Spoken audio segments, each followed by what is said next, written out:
Hi, welcome to the Garden Path quilt. So I'm going to give you a couple of tutorials about this quilt. I have a pattern for the quilt on my website on GourmetQuilter.com. The quilt is called the Garden Path, and this is the quilt here, this lovely quilt. It's a little bit sort of decentered. It's just made with some strips.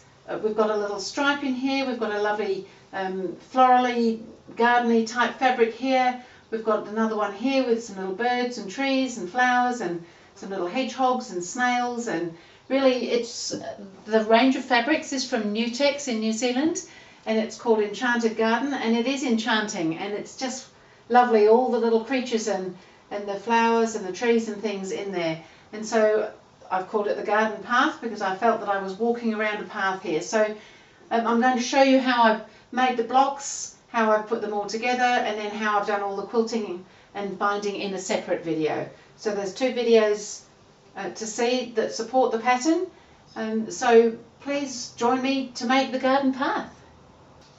So I thought we'd get started on joining our strips. I'll just quickly show you how I've gone about that, because when we're working with long strips you've got to be a little bit careful about them not sort of curving out of shape.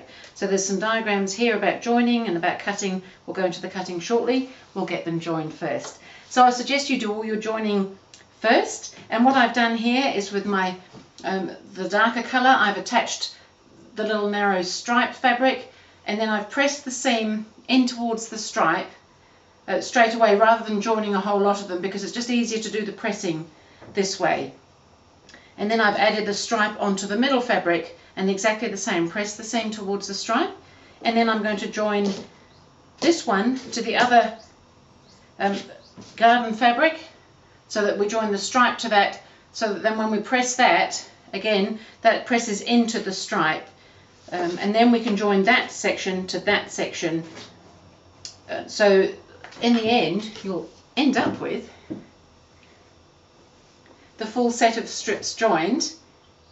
So just be careful when you're joining something this long, because it can sort of move out of shape a little bit. So just keep an eye on how you're feeding it into your machine, and by pressing your seams into the stripe, what we'll find is that they fit quite snugly, because it's just a narrow border and it all sits in quite nicely and evenly on the back, and then we're all ready to start cutting triangles from that. So we'll go into that very shortly. So we'll get all the strips sewn together first, and then we'll do some cutting.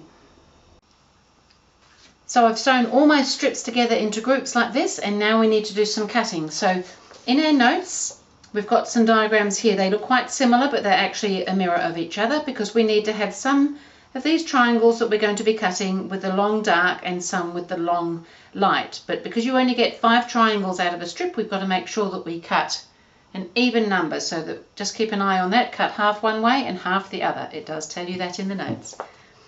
So I have suggested, if you have a 9.5 inch square ruler, that would be quite helpful for this job, because we're trying to cut half of a 9.5 inch square, because our blocks will be 9.5 inch when they're finished.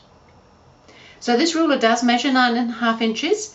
It has a diagonal marked across, and I've put some tape. Now you can get a special tape called a glow tape that does all this sort of thing. However, it doesn't have to be that special tape. A piece of masking tape or washi tape or some other tape will work fine. And just pop that so that it's 1/4 inch away from the line, the diagonal line, the halfway mark, because we've got to allow a seam allowance to go in there.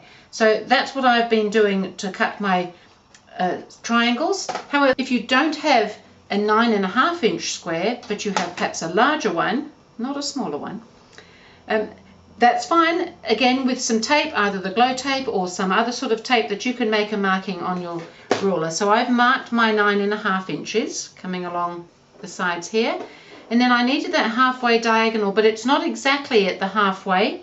Just like I showed you on this ruler, it's got to be a little bit away from that halfway because of allowing our seam allowance. So I can show you the most easily on this, but you will just need to measure down 1/4 inch from the halfway to be able to pop your tape so that you can line it up with your fabric. But if you see that sitting in the same place on both rulers now, so that we've got the same sort of measurement. So a larger ruler is fine. Just use some masking tape, washi tape, glow tape, some sort of tape, something to mark it. And then we're going to cut these triangles. So on here I'm going to position this. Now the reason for having the tape 1/4 inch away from the halfway is so that we can line our fabric up next to the tape. So you can see through the rulers, and so you can see the edge of the fabric, and the point of the ruler will come to the other edge of your strips. Everything should fit pretty much as it is. And then we're going to, when we've got that nicely lined up here, our points up here, we're going to cut that up there, and we're going to cut it over there. And we don't need that anymore. And if we lift the ruler, we'll find that we've got a nice triangle. Now I have lined my strips up to line up with the board just because I like to do things that way. It's probably not essential. I'm just going to show you the next cut. If I was doing it this way, I would then turn my ruler round and I would position it again so that the edge of my fabric is lined up there with that strip of tape, and my point is up here. Now just occasionally things move a little bit and you may find you've got to trim just a little. Skerrick fabric is a very movable commodity, and then you would cut that.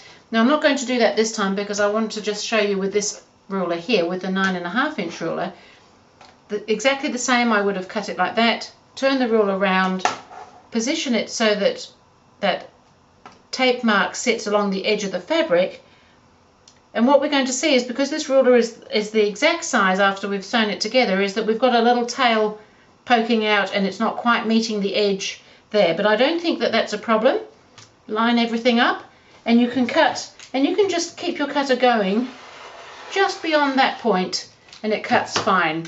You don't need to have it there for that very tiny little point. And there we've got another triangle.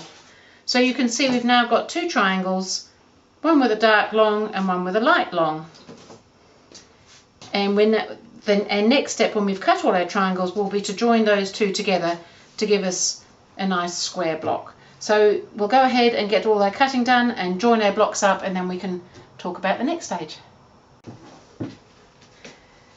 So I've gone ahead and I've finished cutting my triangles, and I've joined my triangles together into the blocks. Now the blocks should measure 9.5 inches square, and I have conveniently a 9.5 inch square just here. And when I lay that on top of my block, it looks to me a lot like 9.5 inches square. So I'm pretty pleased about that. So the only thing is that you'll have to be aware of now with the blocks is that because we've cut them all as triangles, they now cut on the bias on the edge here. So that means that that's going to be a little bit stretchy. So you want to be a little bit careful when you're joining your blocks together. In the notes I've put here, I've given quantities for 2 sizes of quilt, and I'm just making the small one, and this is the layout that I'll be using. So you, of course, with blocks like this, when they're on the diagonal, there's lots of things you can do with it. You don't have to do that layout.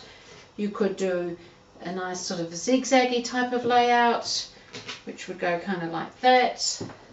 You could extend that zigzag by doing more. You can just do stripes. Have a little play. You might find that there's lots of things that you can do with your blocks. I'm going to do the one that that I've got on the drawing there, but have a little play with your blocks, turn them around till you're happy with them. You might like the layout that I've suggested. You might prefer to do something a little bit different. So have a little play with them. These sort of blocks that change half and half often can give you some very interesting results. So I'm going to go ahead and lay mine out for this smaller one. It's 4 blocks wide and it's 5 blocks long, so I'm going to lay my rows out so that I can pick them up and sew them together in the right order. When you're joining your blocks, because it's on the bias, just be a little bit careful that you're not stretching anything. Everything should fit quite nicely. Keep an eye that where your seams are, so that you're matching your seams as well. So maybe a couple of clips along the way would be helpful, or pins if you like to use pins, so that your seams will match in the seam there, and try not to stretch your seams as you go.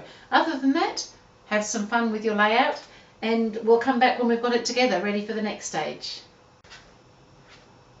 So I've joined my blocks into rows, and I'm pleased with the way it's looking at the moment, and now I've got to join those rows together. So as I said, these are on the bias, these seam lines. Just be a little bit careful. If you have a dual feed, or a walking foot for your machine, I suggest you use something like that, and on these long ones where I'm joining the rows together as well, just because that helps give it a feed from above and below, and I think you'll find that that helps with the bias quite a lot. But if you don't have either of those things, that's fine, just take a little bit of extra care.